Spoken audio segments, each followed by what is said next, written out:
guys, we just got done doing some horoscoping on the inside of these cylinders. So we were just double checking because the exhaust ports, they were looking kind of carboned up and stuff. So we wanted to make sure that you know, we weren't losing oil or something like that, you know, and using it. So we wanted to check all the rings, everything in there. We checked each cylinder. They just all look really just carbonated. So I think there must have been an old grandma driving this thing that didn't rev it up and hit VTEC ever, because it's just super carbonated. Could have had a lot of low quality oil as well. That too. They're in Florida. You know, they're crazy people down there. Hot. Yeah. So it was pretty much just that. Maybe a little bit of oil usage, but you know, that comes with time. You know. And there's a factory spec of oil consumption on everything. So yeah, basically we're looking pretty good.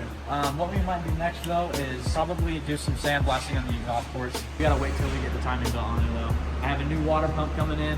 I was gonna switch this one over, but blocks are different, so I had to get another one. So I got those coming in. We'll get that timing belt switched on, and we'll clean it up. Oh, and it was the rings on cylinder 3. Yeah, it looked way bright in here. Like it was shiny. Obviously you can see from this. Yeah, not looking too good right there. And it was way cleaned up in there. It's not supposed to be that clean. Unless it's burnt. And then we're fixing a power steering hose or something over here. Or going to. Yeah, it's a return line. It's leaking. Which, yeah. And we've also, I remember driving it, whenever I was at low speeds, there's always some weird clanking on the driver's side. And we found out it's in the brake. Remember the last video, guys? I was playing with it and he didn't notice. Full neutral.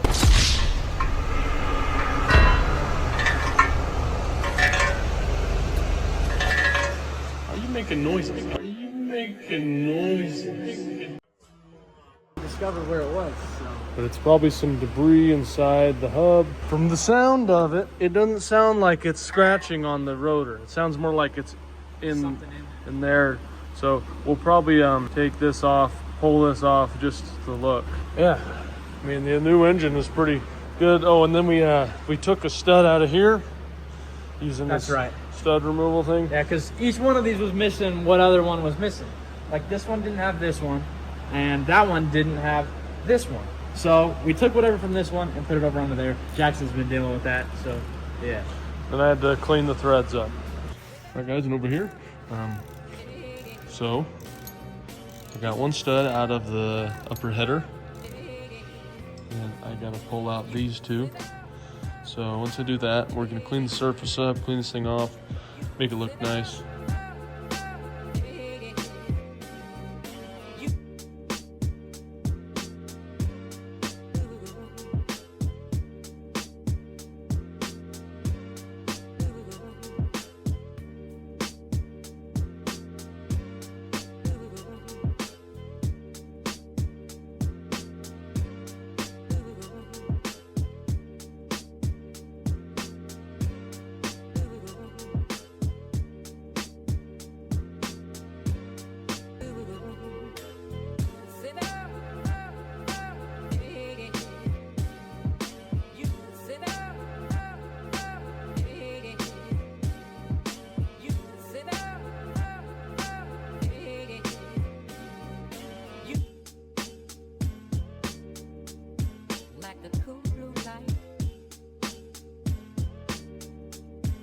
Alright guys, so he's checking out the clutch really quick. We're going to try and look at it. We were going to pull the transmission off. We are pulling the transmission off. Are we? Yeah.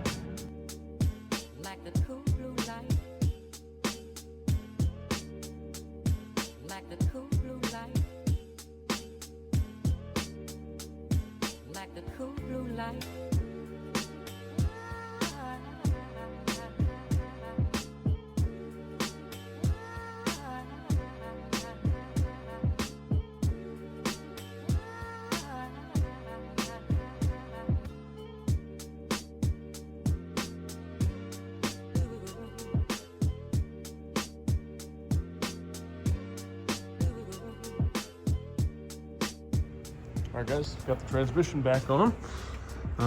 Took some wiggling and some persuasion. I was off doing something else, but Kendon and some guys got on. And other than that, Now it's just a matter of putting all the fasteners back in, torquing them down to spec, and hooking everything back up. All right, guys, real quick, I'm gonna clean these lower headers up just to make the mating surface to the new ones a lot better. And, you know, just eliminate any leaks. It's got some copper RTV on it, kind of like I did. On the header to head mating surface, I just kind of used a little grinder. Not too bad, obviously it's not gonna be perfect, but it was just dirty, and just cleaned it up and polished it a little bit. Then did that end. So next, we got these, you know, we got the gaskets here. Now, most people would say reuse them. It's a little dirty, it's not really broken or anything, so I'm gonna try and clean that up. And then we're also gonna... I am still currently working on making sure that the transmission is all bolted up right. Now the GSR has these little braces for stiffening, so that's because it's so powerful. So yeah, this has got those on, so I'm getting those on there. Clutch plates, clutch cover is on. Then I just got the bolts all around it, make sure they're all nice and snug. Might torque them. And then I'm gonna clean these exhaust studs off, and then probably just polish up the head mating surface a little bit just to make things a little flush.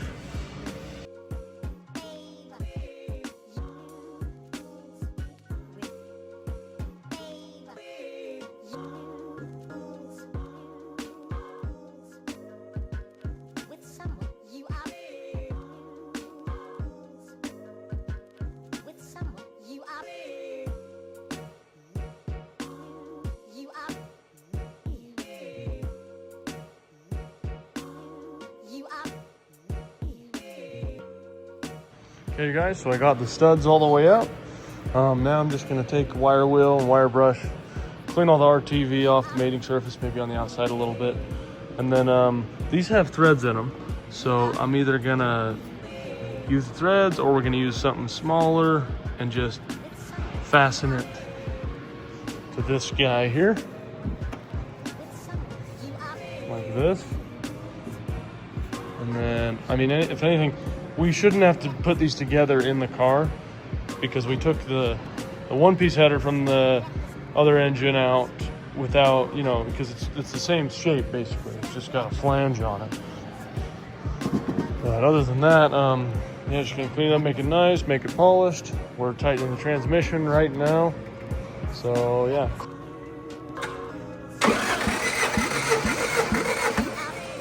All right guys, so I switched from studs to bolts here because this has threads on it, this bottom one, but we cleaned it all up.